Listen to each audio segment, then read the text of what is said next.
Vote কেন্দ্র স্থাপনের DC এসপিদের নিয়ে কমিটি থাকছে না। আগে নিয়মে নির্বাচন কর্মকর্তারা ভোট কেন্দ্র স্থাপন করবেন। এছাড়া আওয়ামী লীগ শাসনামলে নিবন্ধিত ৯৬টি নির্বাচন পর্যবেক্ষক সংস্থার নিবন্ধন বাতিলের সিদ্ধান্ত চূড়ান্ত অনুমোদন দিয়েছে সংশ্লিষ্ট কমিটি।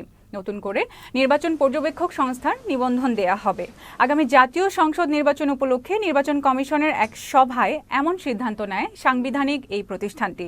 আজ নির্বাচন কমিশন ভবনের সম্মেলন কক্ষে সীমানা পুনর্নির্ধারণ, রাজনৈতিক দলের নিবন্ধন, জাতীয় ও স্থানীয় সরকার প্রতিষ্ঠানের নির্বাচন প্রস্তুতি, ভোট কেন্দ্র স্থাপন, ভোট গ্রহণকারী কর্মকর্তাদের প্যানেল প্রস্তুত ও তদারকি এবং উপকারভোগী পর্যায়ে আলোচনা বিষয়ক কমিটির এই সভা অনুষ্ঠিত হয়।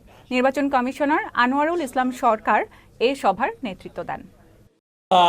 যাতে না হয় সেই জন্য তো আমরা সর্বতোভাবে প্রস্তুতি নিচ্ছি এবং ইনশাল্লাহ বিতর্কের সৃষ্টি হবে না, এটা আমরা আশা করি। এখন আপনারা দেখতে পাচ্ছেন যারা বিতর্কিত ছিলেন তাদের বিষয়ে সরকার খুব কঠোর পদক্ষেপ নিয়েছেন, অনেকের চাকরি চলে গেছে। তো এই শাস্তিমূলক ব্যবস্থা হোক বা প্রিভেন্টিভ মেজার হিসাবে হোক, কমিশনও নিচ্ছে এবং সরকারও নিচ্ছে।